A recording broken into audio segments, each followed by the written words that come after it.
जेमेसी आज 26 अप्रिल 2021 तदनुसार 13 वैशाख 2078 सोमबार। आज हामी माथिल्लो कोठाबाट हेर्नेछौँ।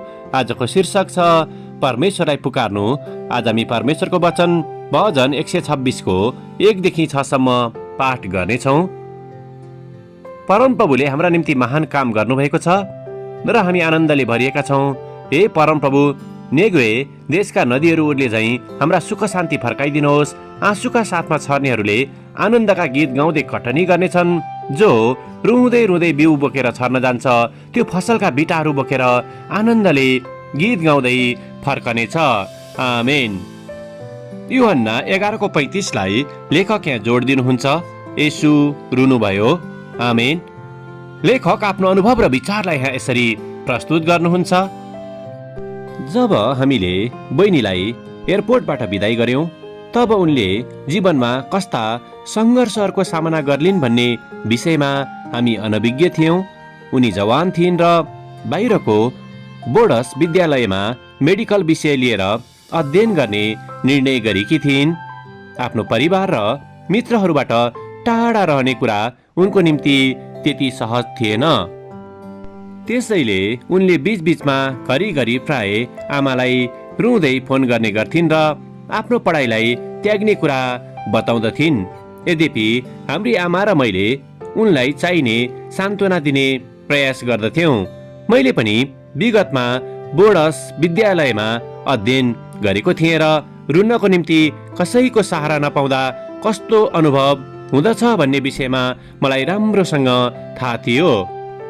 त्यसको करिब 8 वर्षपछि मेरी बहिनीलाई दीक्षान्त हुने पहिरनमा देख्न पाउँदा म निकै हर्षित भएको थिएँ र हाम्री आमा पनि उनको दीक्षान्तको समारोहमा हर्षले गाउँदै नाच्नु भएको थियो।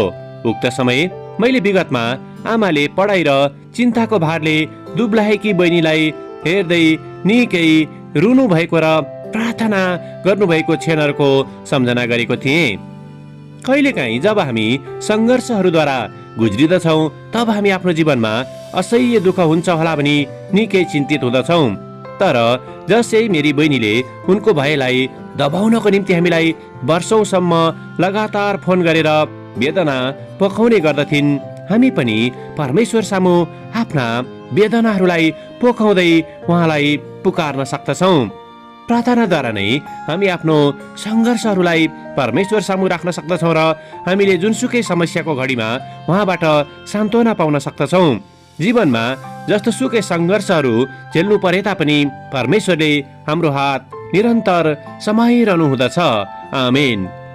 आजको विचार, प्रार्थनाले मेरो भारलाई कम गर्दछ र ममा शान्ति ल्याउँदछ। प्रार्थना।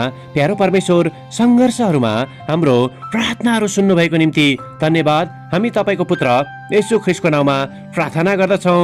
येशूको नाउँमा आमेन। आजको लेखक एल्डर मोइसेस माङ्गुमो, मापुतो, मोजाम्बिक। आजको प्रार्थनाको विषय, घरभन्दा टाढा रहेका जवान